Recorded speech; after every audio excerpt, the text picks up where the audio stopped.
దేశంలో నూతన టెక్నాలజీ విధానాన్ని తీసుకొచ్చిన మహోన్నత వ్యక్తి రాజీవ్ గాంధీ అన్నారు మంత్రి పొన్నం ప్రభాకర్. గరీబీ హఠావో సహా అనేక సంస్కరణలు తీసుకొచ్చిన వ్యక్తి రాజీవ్ అన్నారు. భారతదేశ నిర్మాణానికి ఆయన కృషి మరవలేనిదన్నారు పొన్నం. సిద్దిపేట జిల్లా అక్కన్నపేటలో రాజీవ్ గాంధీ వర్ధంతి సందర్భంగా చిత్రపటానికి పూలమాల వేసి నివాళులు అర్పించారు మంత్రి పొన్నం.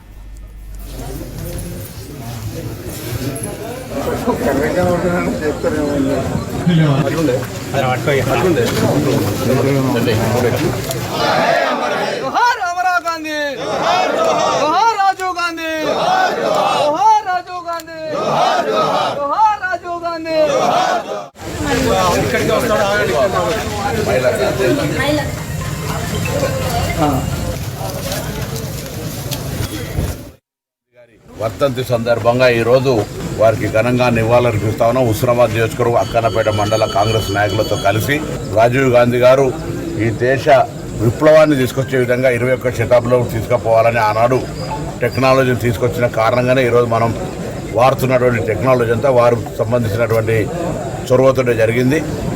ఇందిరాగాంధీ గారు గరీబీ హఠావ్, పివి నరసింహరావు ఆర్థిక విప్లవం, రాజీవ్ గాంధీ గారు ఒక సాంకేతిక విప్లవం తీసుకొచ్చి ఈరోజు నెహ్రూ గారి పంచవర్ష ప్రణాళికల ద్వారా వ్యవసాయ విప్లవం తీసుకొచ్చి ఈరోజు భారతదేశంలో నిర్మించడానికి భారతదేశ నిర్మాణానికి కారకులైన వీళ్ళందరూ కూడా ఈ సందర్భంలో మనం మననం చేసుకుంటూ రాజీవ్ గాంధీ గారి ఆత్మకు శాంతి చేకూరాలని, రాజీవ్ గాంధీ గారు చేసిన సేవల్ని ఈరోజు యువత ఏ విధంగా వాడుకుంటుందో మనం ప్రత్యక్షంగా గమనిస్తున్న సందర్భంగా వారు తెచ్చిన సాంకేతిక విప్లవం కావచ్చు, 18 సంవత్సరాల ఓటు హక్కు కావచ్చు, రాజ్యాంగంలో అనేకమైనటువంటి పంచాయతీరాజ్ యాక్టులు కావచ్చు, ఢిల్లీ నుంచి గల్లీకి నేరుగా జవహర్ రోజ్గార్ పథకాలను తీసుకొచ్చుకోవచ్చు. ఈ విధంగా రాజీవ్ గాంధీ గారు అనేక కార్యక్రమాలు చేశారు. వారికి సందర్భంగా కాంగ్రెస్ పార్టీ పక్షాన నివాళులర్పిస్తా ఉన్నాం.